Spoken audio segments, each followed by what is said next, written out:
لہو میں تر نبی کا جسم میں اطہر یاد آتا ہے، تڑپ جاتا ہوں جب طائف کا منظر یاد آتا ہے۔ لہو میں تر نبی کا جسم میں اطہر یاد آتا ہے، تڑپ جاتا ہوں جب طائف کا منظر یاد آتا ہے۔ مسلمانوں ذرا سوچو کہ کیا پایا ہے کیا کھویا، مسلمانوں ذرا سوچو کہ کیا پایا ہے کیا کھویا۔ لہو میں تر نبی کا جسم میں اطہر یاد آتا ہے، تڑپ جاتا ہوں جب طائف کا منظر یاد آتا ہے۔ مسلمانوں تو دل سرگرم ہے میلوں کی خواہش میں، مسلمانوں تو دل سرگرم ہے میلوں کی خواہش میں، کسے سرکار دو عالم کا اب گھر یاد آتا ہے، کسے سرکار دو عالم کا اب گھر یاد آتا ہے۔ مسلمانوں ذرا سوچو کہ کیا پایا ہے کیا کھویا، مسلمانوں ذرا سوچو کہ کیا پایا ہے کیا کھویا۔ لہو میں تر نبی کا جسم میں اطہر یاد آتا ہے، تڑپ جاتا ہوں جب طائف کا منظر یاد آتا ہے۔ مسلمانوں کو نیند آتی ہے مقبل کے گردوں پر، مسلمانوں کو نیند آتی ہے مقبل کے گردوں پر، رسول اللہ کا اب کس کو بستر یاد آتا ہے، رسول اللہ کا اب کس کو بستر یاد آتا ہے۔ مسلمانوں ذرا سوچو کہ کیا پایا ہے کیا کھویا۔ لہو میں تر نبی کا جسم میں اطہر یاد آتا ہے، تڑپ جاتا ہوں جب طائف کا منظر یاد آتا ہے۔ مسلمانوں کی کثرت پر بڑی حیرت سی ہوتی ہے، مسلمانوں کی کثرت پر بڑی حیرت سی ہوتی ہے، مجھے جب دین سو تیرا کلش کر یاد آتا ہے، مجھے جب دین سو تیرا کلش کر یاد آتا ہے۔ مسلمانوں ذرا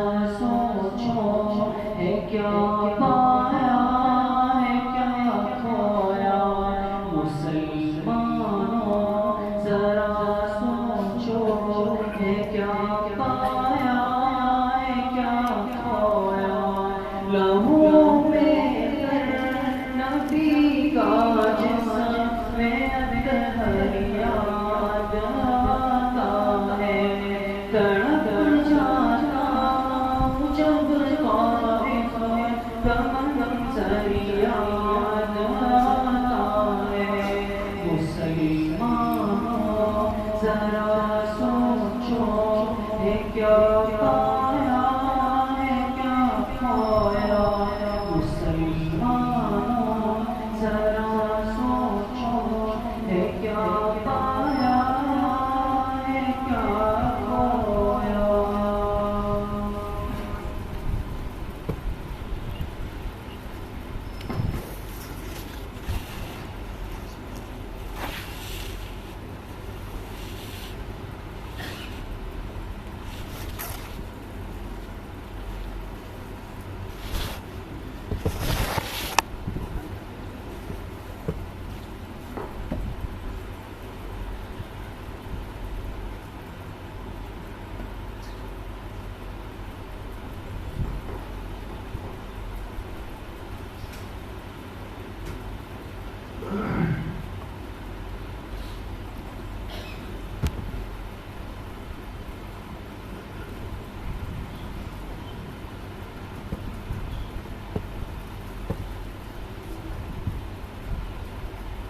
بسم الله الرحمن الرحيم.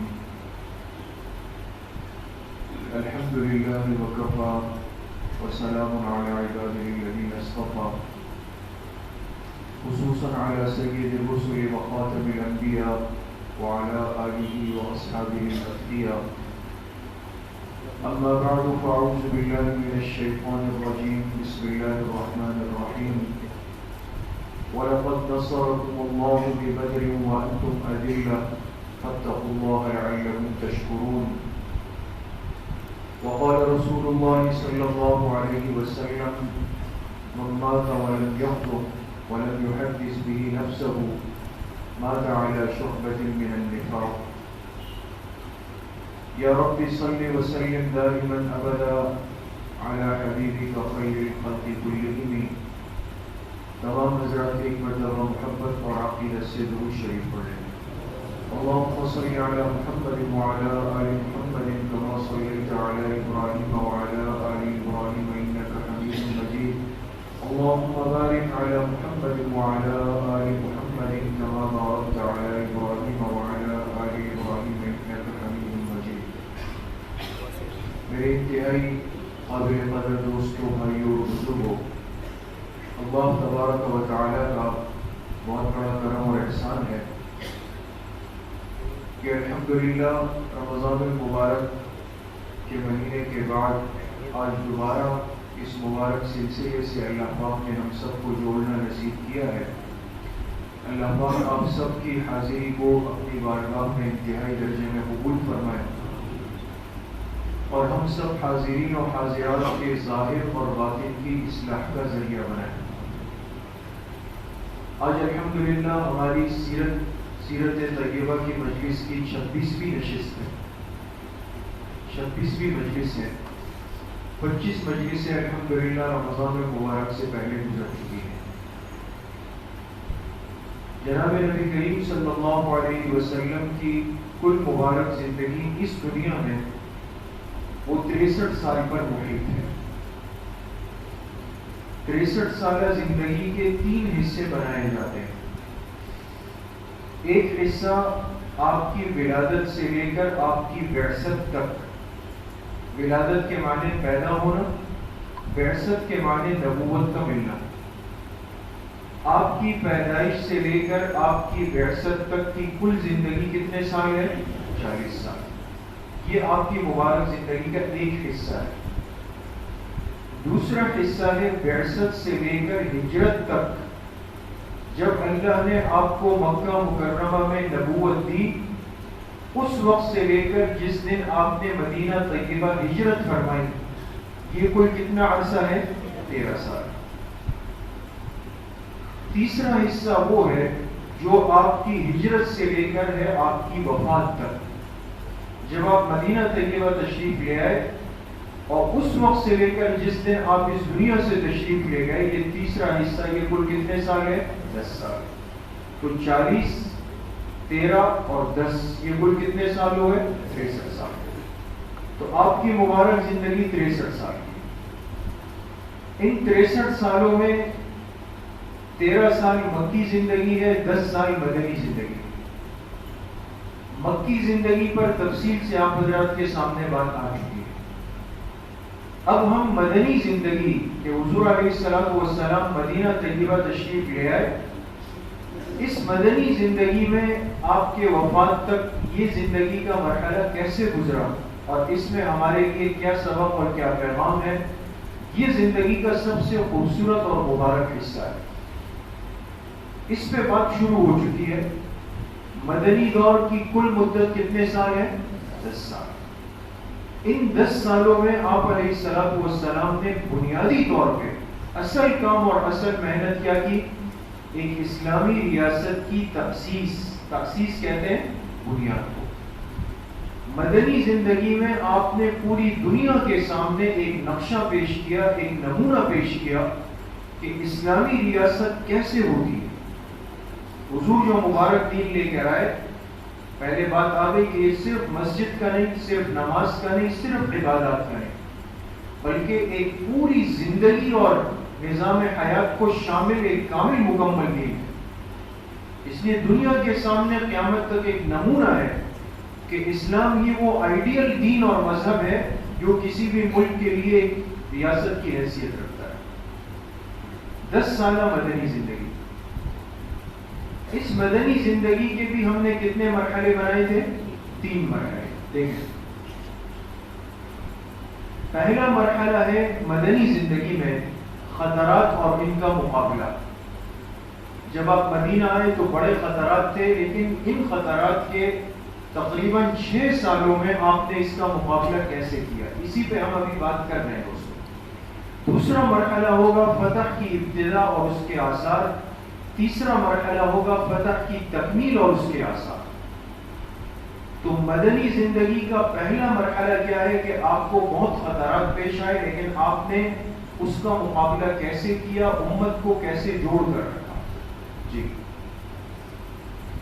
پہلا مرحلہ خطرات اور ان کا مقابلہ. اس کی کل مدت کتنی ہے؟ 5 سال 8 مہینے. 10 سال میں سے کتنے سال نکال لیں؟ 5 سال اور 8 مہینے. تو باقی عرصہ کتنا رہ گیا؟ 4 سال 4 مہینے. پہلے مرحلے میں 5 سال 8 مہینے خطرات ہوئے. پہلے سال کے واقعات آپ کے سامنے آ چکے ہیں کہ پہلے سال خوشی کے کیا واقعات، غمی کے کیا واقعات، کون اسلام میں داخل ہوا، کس کا انتقال ہوا، یہ بات ہو چکی. دوسرے سال مدنی دور کے دوسرے سال میں ہم چل رہے تھے، اور اس دوسرے سال میں ایک بڑا اہم ترین واقعہ اسلامی تاریخ کا پیش آیا جو قیامت تک کے لیے ایک زندہ اور تابندہ مثال ہے اور پیغام ہے عالم اسلام کے لیے کہ ایمان والے کی نظر ہر حال میں اللہ کی ذات پر رہتی. کبھی افراد پر، وسائل پر، اسباب پر نظر نہیں ہوگی. ہماری نظر ہماری صرف کس ذات پر ہوگی؟ اللہ کی ذات پر. تو مدینہ طیبہ کا دوسرا سال، یہ دیکھ رہے ہیں آپ کون سا سال ہے؟ دوسرا سال. اس سال تاریخی واقعہ پیش آیا جس کو کہتے ہیں غزوہ بدر. قرآن کریم میں اس کا تذکرہ ہے. ابھی میں نے خطبے میں آیت پڑھی، لقد نصرکم اللہ ببدر وانتم اذلہ. اللہ فرما رہے ہم نے تمہاری مدد کی جبکہ تم بہت کمزور تھے. اور یاد رکھیں اسی غزوے کو قرآن کریم میں سورہ توبہ میں فرمایا یوم الفرقان. کہ غزوہ بدر کون سا دن ہے؟ یہ فرقان کا دن ہے. فرقان کے معنی آتے ہیں فرق کرنے والا. اس لیے کہ یہ وہ غزوہ ہے ہماری تاریخ کا جس نے حق اور باطل کے درمیان فرق کر دیا. اور قیامت تک واضح ہو گیا اس غزوہ بدر سے کہ حق والے کیوں لڑتے ہیں، باطل والے کیوں لڑتے ہیں.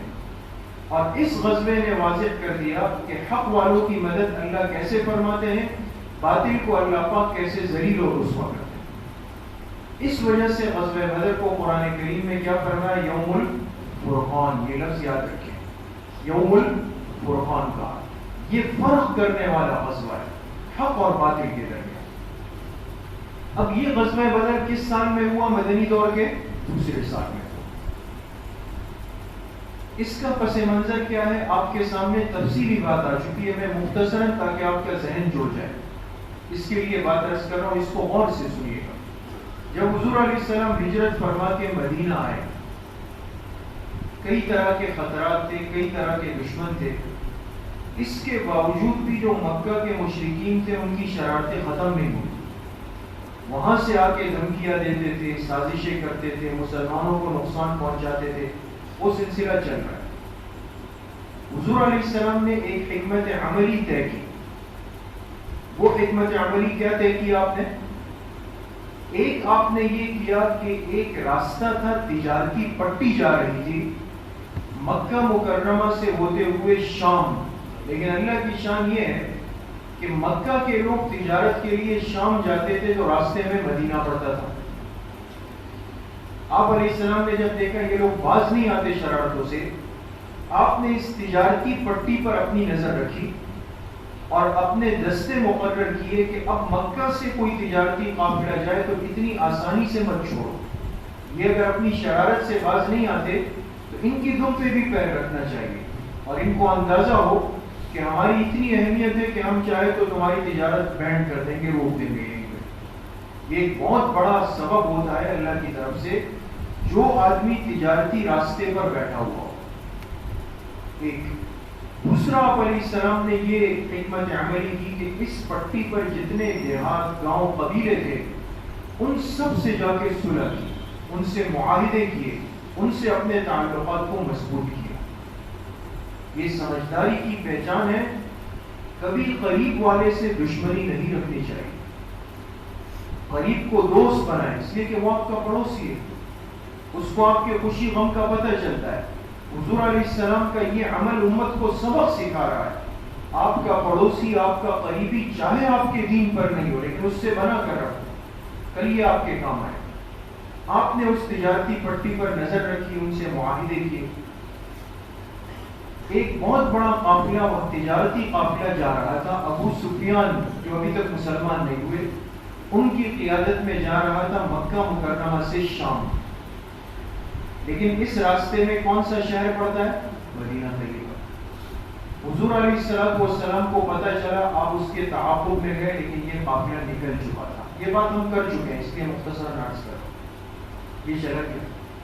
اب یہ تجارتی قافلہ شام سے خوب تجارت کر کے اب واپس مکہ جا رہا تھا، اور یہ عام تجارتی قافلہ نہیں تھا، اس میں مکہ کے ہر بالغ مرد، ہر عورت نے اپنے پیسے شامل کیے تھے کہ اس قافلے کا جو منافع ہوں گے اس کو جمع کر کے جا کے مسلمانوں کو مدینہ منورہ میں سب کو ختم کریں گے۔ ایک بہت بڑا منصوبہ تھا اس قافلے کے پاس۔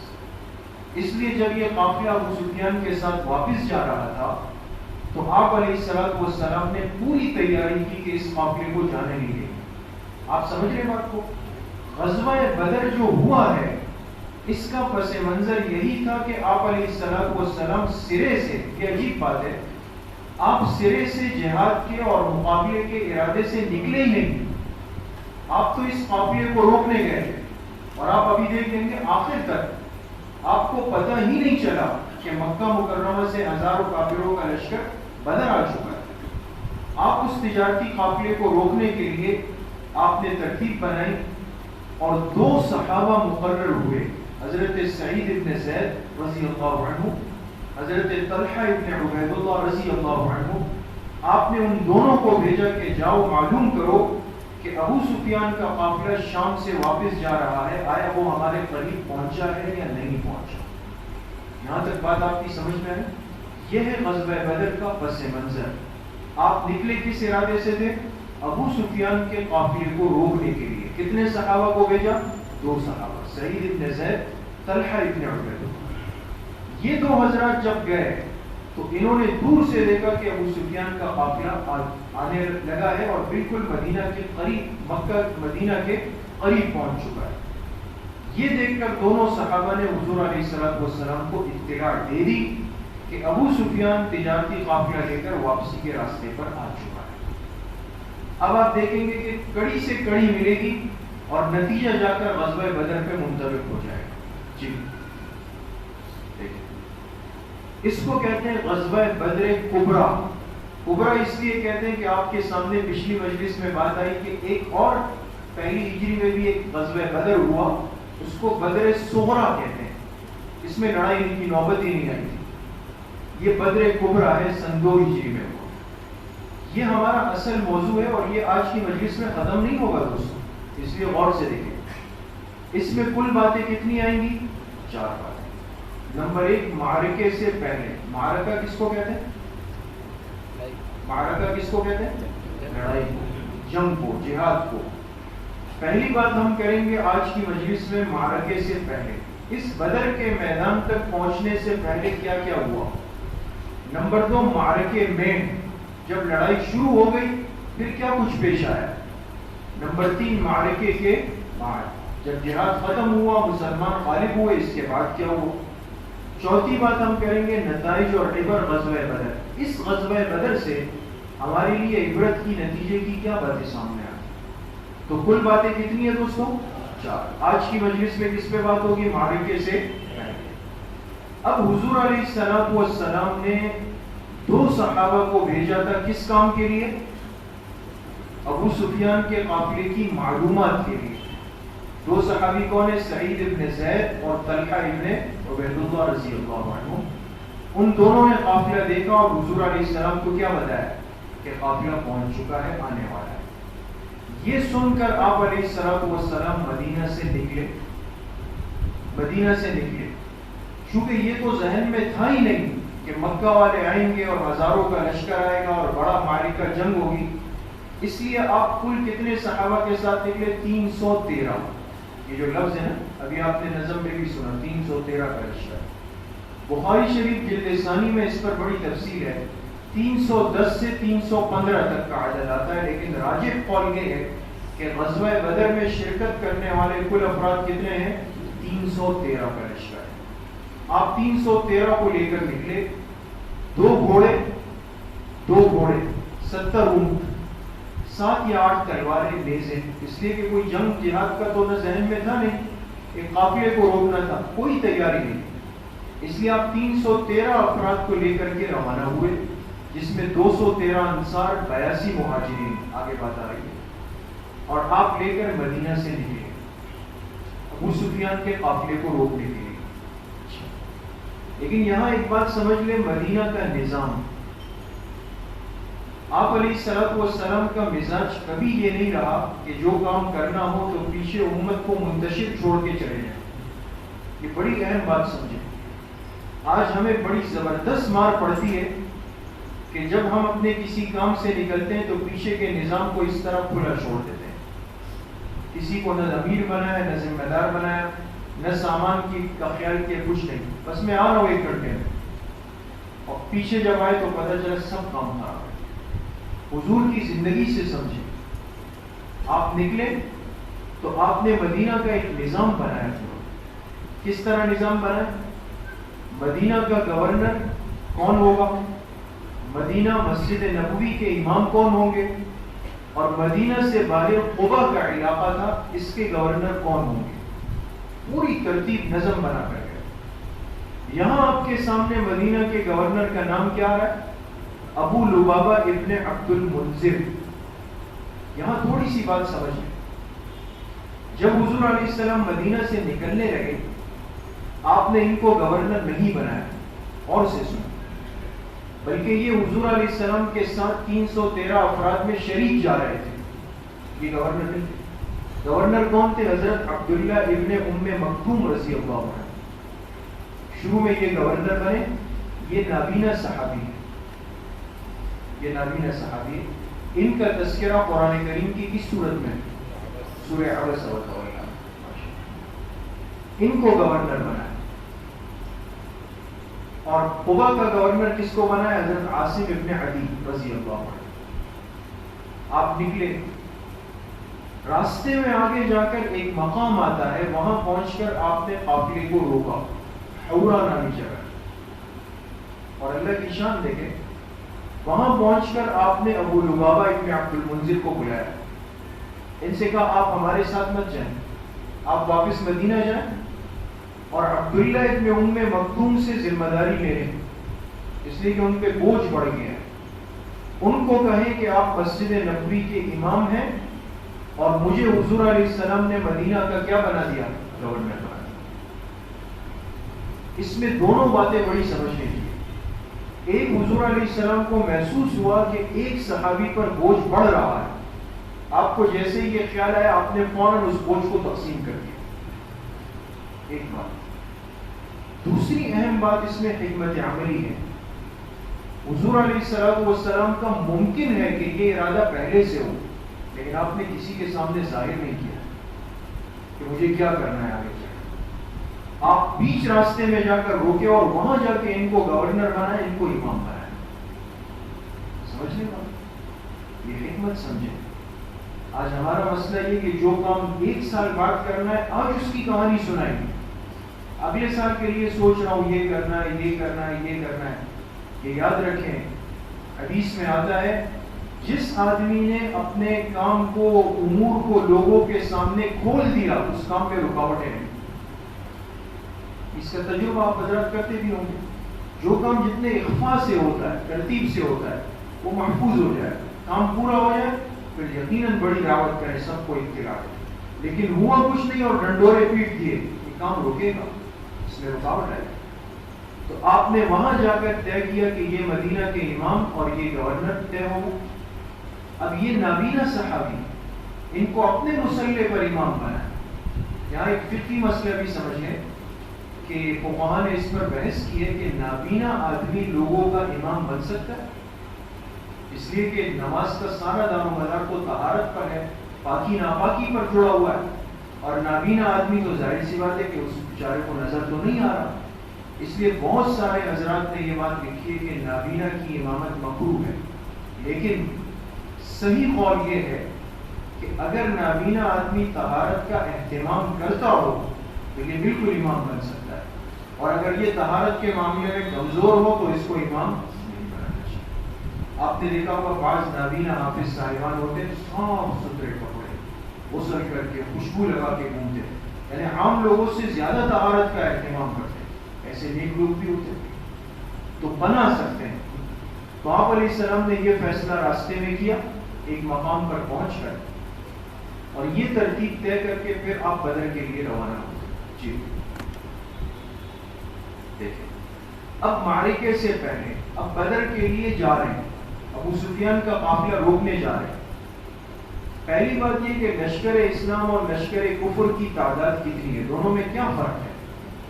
نمبر 2 لشکر اسلام کی ترتیب کیا بنائیں، کیسے جانا ہے آگے.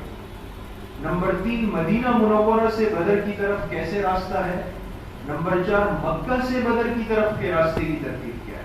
یہ 4 باتیں ہمیں آج سمجھنی ہیں. جی پہلی بات لشکر اسلام اور لشکر کفر کی تعداد کیا تھی. تعداد اسلامی لشکر کل 313 ہے. ان 313 میں مہاجرین صحابہ کتنے 82 اور انصار صحابہ کتنے ہیں 231.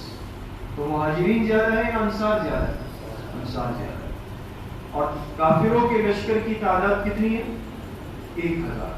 یہ 1000 تو کتنا فرق ہے، گویا 2 گنا کم از کم کافر مسلمانوں سے کیا ہے زیادہ ہے 2 گنا. اچھا یہاں ایک بات اور دلچسپ سمجھیں، آپ کو ہمیشہ ملے گا کتابوں میں کہ کافر کتنے آئے 1000. شروع میں یہ 1000 نہیں تھے. جب مکہ سے ابو جہل چلا تو کل 1300 تھے اور زیادہ تھے. لیکن ایک قبیلہ تھا جس کا نام تھا بنو زہرا. بنو زہرا راستے میں آ کر ان کی آپس میں بحث ہو گئی، مماری ہو گئی قبائل کی. اور عربوں میں یہ جہالت بہت زیادہ تھی کہ آپ نے کسی کے قبیلے کو کچھ کہہ دیا. بنو زہرا سے کچھ بحث ہوئی، وہ ناراض ہو گئے کہ آپ نے ہماری بے عزتی کی، لہٰذا وہ بیچ راستے سے واپس ہو گئے. تو 1300 میں سے 300 کم ہو گئے. تو اب کتنے رہ گئے 1000. یہ بات سمجھ میں آ گئی. یہ تعداد ہو گئی. جی لشکر کی ترتیب کیا رکھی دوستوں، اب بات سمجھیں. آپ ایک جماعت لے جا رہے ہیں حج پہ، عمرے پہ، تبلیغ میں، دعوت میں، تفریح میں، کہیں جا رہے ہیں. لیکن سمجھے سیرت سے جہاں یہ فیصلہ ہونا کہ بھئی پہنچو سب جاؤ، آپ کو وہاں پتہ چلے گا فلاں نظر نہیں آ رہا، فلاں نظر نہیں آ رہا، یہ سامان رہ گیا، وہ سامان رہ گیا. یہ کیوں؟ جب ترتیب نہیں بنتی. ایک مسلمان جب جماعت کی شکل میں نکلے گا وہ ترتیب بنائے گا، اور ترتیب بھی کیا ہوگی آپ دیکھیں. کسی بھی اسلامی جماعت اور لشکر میں 5 حصے ہوتے ہیں. کتنے حصے ہوتے ہیں؟ 5. سب سے آگے والے حصے کو کہتے ہیں مقدمہ. مقدمہ کے معنی آگے آگے چلنے والا. اس کا کام یہ ہوگا کہ آگے راستے کا نظم، ترتیب، سامان، سلیقہ سب یہ طے کرے گا. اور آپ نے ابھی سنا کہ سب سے پہلے آپ نے کتنے صحابہ کو بھیجا تھا؟ 2. طلحہ ابن عبید اللہ، سعید ابن زید رضی اللہ عنہ. یہ مقدمے کے طور پہ آگے آگے گئے. ایک حصہ ہوتا ہے اس کو کہتے ہیں میمنہ. میمنہ کے معنی دائیں جانب، دائیں جانب کا حصہ. ایک حصہ ہے وہ ہے میسرہ. میسرہ کہتے ہیں بائیں جانب. سیدھا کو میمنہ، الٹے کو میسرہ. بالکل بیچ جو اصل لشکر کا حصہ ہے اس کو کہتے ہیں قلب، دل، بیچ کا حصہ. اور ایک ہوتا ہے لشکر کا پچھلا حصہ، اس کو کہتے ہیں ساق. تو کل کتنے حصے ہو گئے؟ 5 حصے. یہ 2 صحابی مقدمے میں. میمنہ کا امیر بنایا حضرت زبیر ابن عوام رضی اللہ عنہ، بڑے جلیل القدر صحابی. میسرہ کا امیر بنایا حضرت مقداد ابن عمر رضی اللہ عنہ. اسی صحابی کا نام بعض کتابوں میں ہے مقداد ابن اسود. عمر کی جگہ کیا لکھا ہوا ہے؟ اسود. اس کی وجہ بھی عرض کر دوں. مکہ میں ایک شخص تھے، ان کا نام تھا اسود ابن عبد یغوث. انہوں نے اس مقداد کو پیار سے اپنا بیٹا بنایا ہوا تھا، جیسے بنا لیتے ہیں نا منہ بولا بیٹا. تو اتنا مشہور ہوا کہ ان کو لوگ کہتے تھے مقداد ابن اسود. لیکن جب سورہ احزاب کی آیت اتری ادعوہم لآبائہم، آئندہ ہر بچے کو اس کے اصلی نسبی والد کے نام سے پکارا جائے گا، اس دن سے انہوں نے پھر اپنے نام کے ساتھ اسود نہیں رکھا بلکہ اصل والد کا نام رکھا مقداد ابن عمر. سمجھ گئے؟ سب سے پیچھے دستے کے امیر تھے حضرت قیس ابن صعصع رضی اللہ عنہ. اور بالکل لشکر کے کمانڈر ان چیف جو تھے وہ تھے خود رسول اللہ صلی اللہ علیہ وسلم. یہ لشکر کا اصل اور سب سے خطرناک حصہ ہوتا ہے. آپ علیہ السلام کی زندگی کو دیکھیں، آپ نے ایسا کبھی نہیں کیا کہ صحابہ کو تکلیف میں ڈالا ہو، مراحل میں ڈالا ہو، خود آپ محفوظ بیٹھے. سب سے خوف کی جگہ میں صحابہ فرماتے حضور آگے رہتے تھے، ہمیں پیچھے رکھا. یہ 5 حصے لشکر کے بنے اور ابو سفیان کے قافلے کے لیے یہ روانہ ہوئے. لشکر کی ترتیب سمجھ گیا آپ؟ جی. اب ہے حضور علیہ السلام نے آنا ہے کہاں سے؟ مدینہ سے. یہ مدینہ کا راستہ ہے جو آپ دیکھ رہے ہیں. یہ بدر نظر آ رہا ہے، یہ بدر ہے. اور یہ جو میں روشنی ڈال رہا ہوں یہ کیا لکھا ہوا ہے؟ مکہ مکرمہ. یہ سمجھ جائیں کہ مکہ والوں کو یہاں سے بدر آنا تھا اور مدینہ والوں کو اوپر سے بدر آنا تھا. ٹھیک ہے. حضور علیہ السلام مدینہ سے چلے، 313 افراد کو 5 حصوں میں تقسیم کر کے چلے اور روانہ ہوئے. اور سب سے پہلے پہنچے، یہ لکھا ہوا ہے السقیہ، چھوٹا سا لکھا ہوا ہے. یہ لفظ کیا ہے؟ السقیہ. سقیہ عربی میں کہتے ہیں پینے کی جگہ کو. یہاں ایک کنواں تھا جس کا پانی حضور علیہ السلام کو بے انتہا پسند تھا اور اس کنویں سے آپ پانی منگاتے تھے. اس سقیہ مقام پر جب آپ پہنچے آپ نے لشکر کو روک دیا اور یہاں ایک عجیب واقعہ پیش آیا. وہ کیا ہوا؟ جی. سقیہ پہنچ کر کم عمر صحابہ کی واپسی ہوئی. اب اللہ کی شان ہے. اب جب یہاں پہنچے لیکن میں نے آپ سے اس کی حکمت عملی سمجھی. آپ نے مدینہ سے نکلتے ہوئے کسی کو منع نہیں کیا. بچے بھی آ رہے ہیں، بڑے بھی آ رہے ہیں، سب آ رہے ہیں. سقیہ پہنچ کر آپ نے فرمایا سارے لشکر کو میرے سامنے کھڑا کر دو تاکہ میں دیکھ لوں. جب سب کھڑے ہوئے آپ نے فرمایا جو نابالغ بچے ہیں وہ اٹھ جائیں. ان کو اٹھایا اور فرمایا آپ لوگ واپس مدینہ چلے.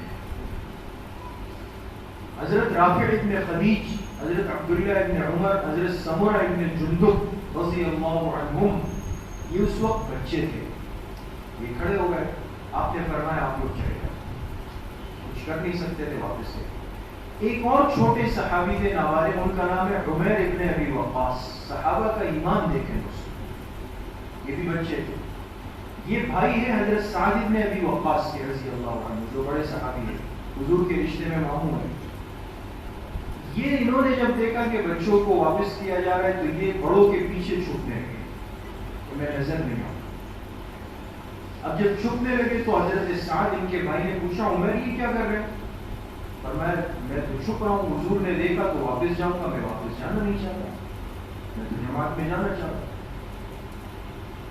تو یہ چھپ رہے تھے، جب اتنے میں حضور کی نظر پڑ گئی، فرمایا عمیر آپ بھی چلے جائیں. تو یہ رونے لگے.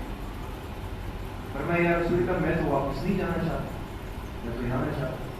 ان کی طلب کو جب دیکھا تو آپ علیہ الصلوۃ والسلام نے ان کو بھی اجازت دی.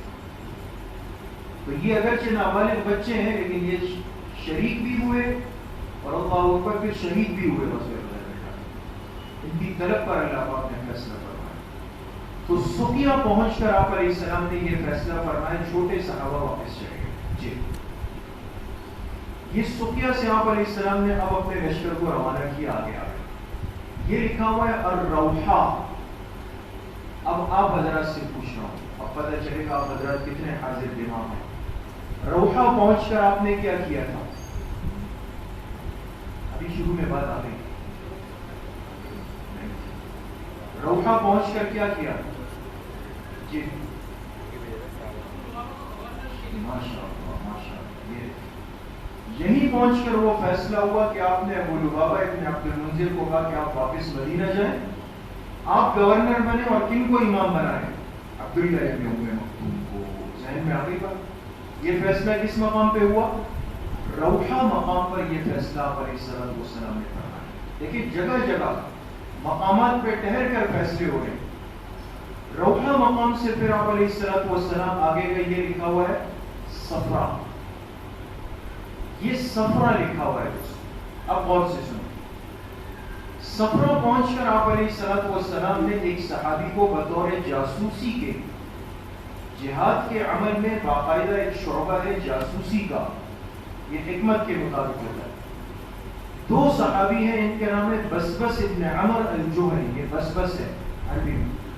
دوسرے تھے عدی ابن ابی الزعبا رضی اللہ عنہ. یہ 2 صحابی تھے.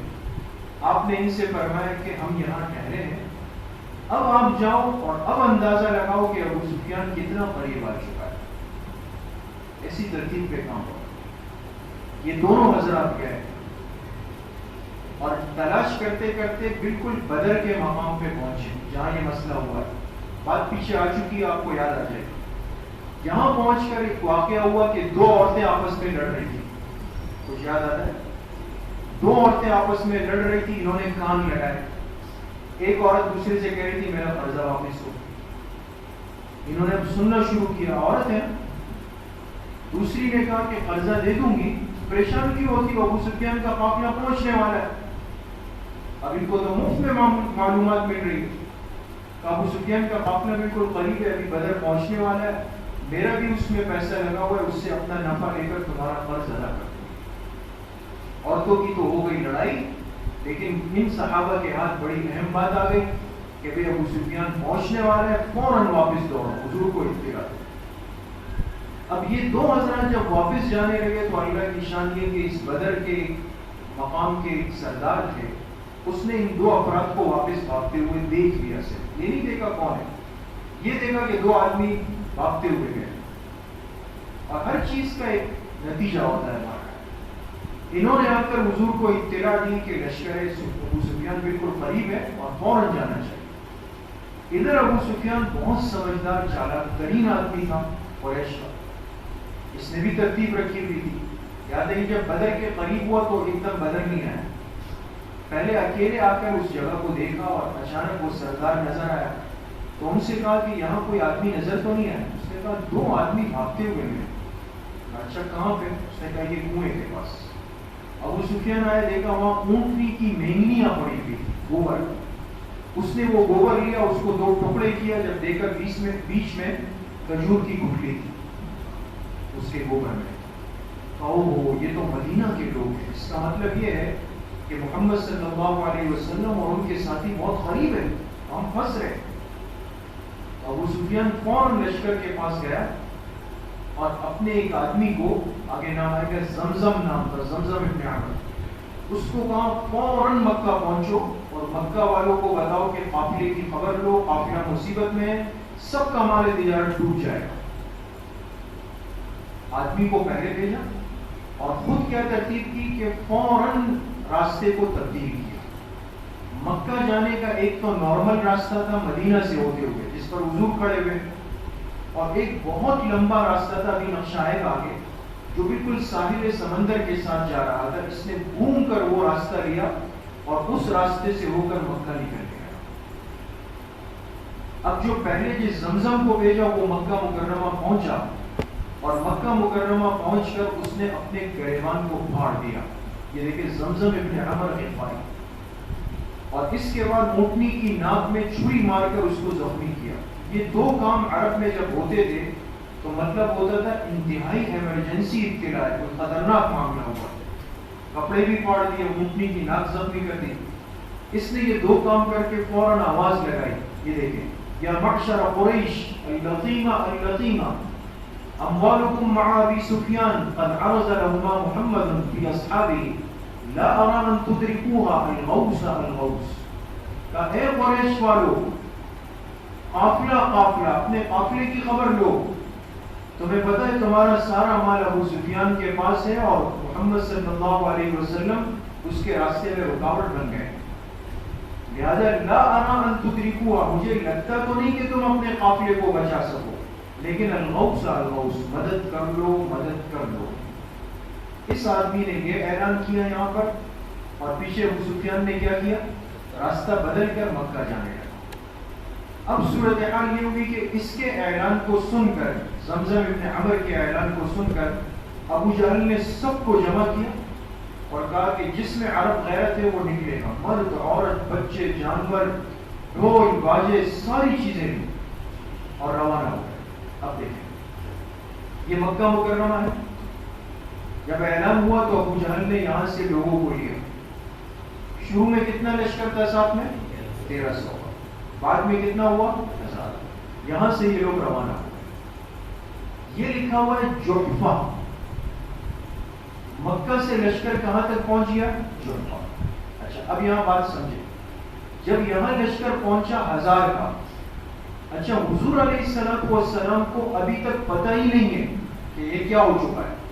آپ کو تو یہ پتا تھا کہ ابو سفیان کا قافلہ قریب ہے اور جا کے ان کو روکنا ہے، اور یہاں اتنا بڑا لشکر جحفہ بالکل بدر کے قریب پہنچ گیا ہے. ایک بات لیکن یہاں پہنچا اور اللہ کی شان ہے کہ ابو سفیان یہاں سے ہوتے ہوئے، یہ تجارتی پٹی ہے، یہ مکہ مکرمہ بنی حفاظت آ گیا. ابو سفیان لڑنے والا آدمی نہیں تھا، بہت سمجھدار آدمی. اس نے فوراً ابو جہل کو پیغام بھیجا، کہا رک جاؤ، میں پہنچ گیا ہوں، سامان محفوظ ہے، قافلہ محفوظ ہے، کوئی لڑائی کی ضرورت نہیں، لوگ مارے جائیں گے، فوراً واپس مکہ آ جائیں. لیکن ابو جہل بیوقوف آدمی تھا. اس نے کہا یہ تو ہو نہیں سکتا، ہماری غیرت کے خلاف ہے، لہذا ہم لڑیں گے، اونٹ ذبح کریں گے، شرابیں پیئیں گے، گانے بجائیں گے اور خوب مستیاں کریں گے اور پورے عرب پر اپنی ایک دھاک بٹھا کے آئیں گے کہ قریش کس کو کہتے ہیں. اب میری غیرت کے خلاف ہے کہ میں واپس آؤں. لہذا اس نے بات نہیں مانی ابو سفیان کی. لہذا یہ اسی مقام پہ رکا رہا کہ اب مسلمانوں کا مقابلہ کرنا ہے. آپ سمجھ رہے ہیں بات کو؟ اور حضور علیہ السلام کو اس بات کا علم ہی نہیں ہے کہ اتنا بڑا لشکر یہاں پہ پہنچ چکا ہے. حضور علیہ السلام صحابہ کے ساتھ تھے. یہ دیکھ رہے ہیں یہ مقام ہے دفران. آگے چلیں. یہ تو کافروں کا لشکر بدر آ گیا. آگے یہ دفران لکھا ہوا ہے، دفران.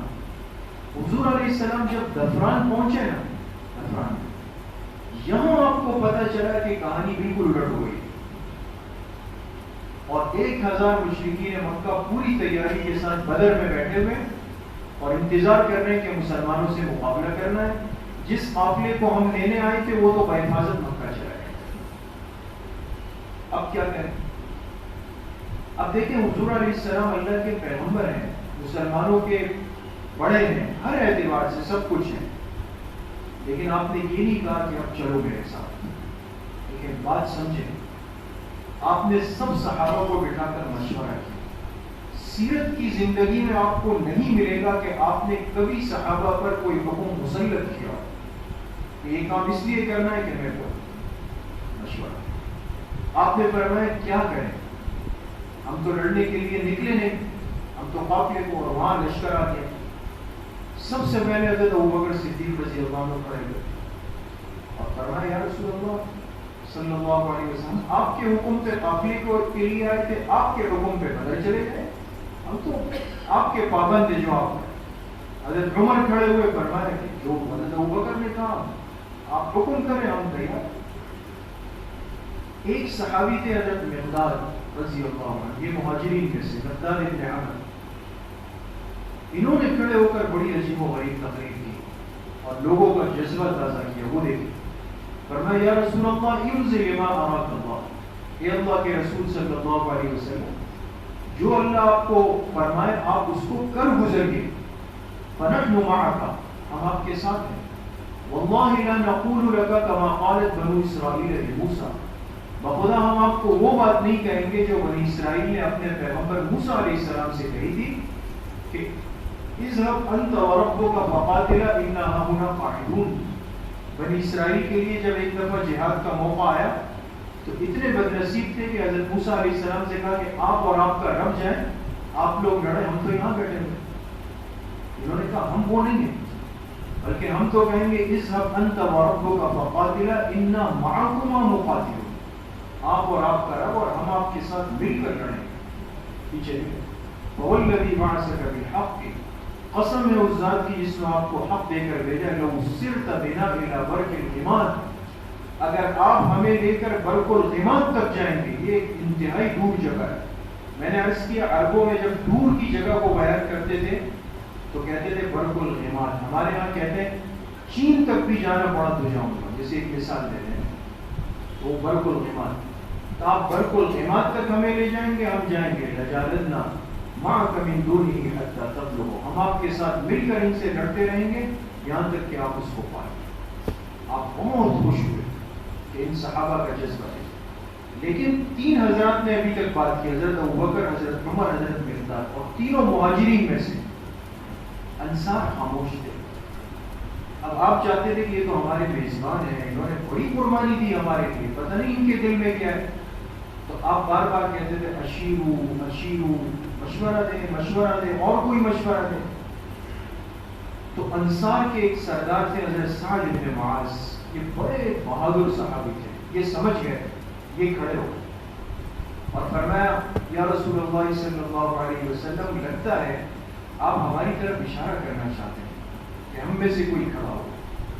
پھر انہوں نے فرمایا اب دیکھیں قد آمنا بک، اے اللہ کے حبیب ہم آپ پر ایمان لائے ہیں، فصدقنا کہ ہم نے آپ کی تصدیق کی، وشہدنا ان ما جئت به هو الحق، ہم نے گواہی دی جو آپ لے کر آئے وہ برحق دین ہے، واعطیناک علی ذلک عہودنا ومیثاقنا علی السمع والطاعة، اور ہم آپ سے وعدہ کر چکے ہیں کہ آپ کی بات سنیں گے، آپ کی اطاعت کریں گے، فامض یا رسول اللہ لما اردت، لہذا اے اللہ کے رسول صلی اللہ علیہ وسلم جو آپ کا ارادہ ہو آپ کر گزریں، فوالذی بعثک بالحق، قسم ہے اس ذات کی جس نے آپ کو حق دے کر بھیجا، لبستعرضت بنا هذا البحر فخصه لخصناه معك، اگر آپ ہمیں لے کر اس سمندر کے اندر جائیں گے ہم آپ کے پیچھے جائیں گے اس سمندر میں، ما تخلف منا رجل واحد، ہم میں سے ایک انصاری پیچھے نہیں رہے گا، وما نكره ان تلقى بنا عدوا غدا، اور ہم میں سے کوئی بھی اس کو ناپسند نہیں کرے گا کہ اپنے دشمن کا مقابلہ کرے، انا لصبر فی الحرب، ہم جنگ میں آپ کے ساتھ جم کر کھڑے۔ سب نے اپنے جذبات بیان کیے، آپ خوش ہو گئے، آپ نے فرمایا چلو اب ہم نے مقابلہ کرنا۔ اب وہ مرحلہ آیا کہ اب ابو سفیان کے قافلے کی ترتیب ختم، اور اب آپ علیہ السلام صحابہ کو لے کر کن کے مقابلے پہ گئے؟ مشرکین مکہ کے مقابلے۔ جی اب دیکھیں یہ دفران پہ یہ مشورہ ہوا اور یہاں سے چل کر آپ علیہ السلام کہاں گئے؟ بدر پہنچے۔ لیکن ترتیب ہمیشہ یہ ہوتی ہے کہ عین لڑائی کی جگہ پر فوراً انسان نہیں جاتا، اس سے پہلے ایک ترتیب کرتا ہے۔ بدر کے قریب جب پہنچے آپ نے سب کو روکا اور کیا کیا؟ جی شعبہ جاسوسی۔ اب بڑا مشکل مرحلہ ہے، کافروں کا لشکر بالکل قریب ہے، ہزاروں کی تعداد میں ہے۔ آپ علیہ السلام نے اس عالم میں یہ نہیں کیا کہ کسی اور کو کہا کہ آپ جاؤ، خود آپ علیہ السلام اور حضرت ابوبکر صدیق آئے، خود دونوں حضرات گئے کہ دیکھیے کیا کرتی ہے۔ جب دونوں حضرات پہنچے تو دیکھا ایک بوڑھا آدمی کھڑا ہے،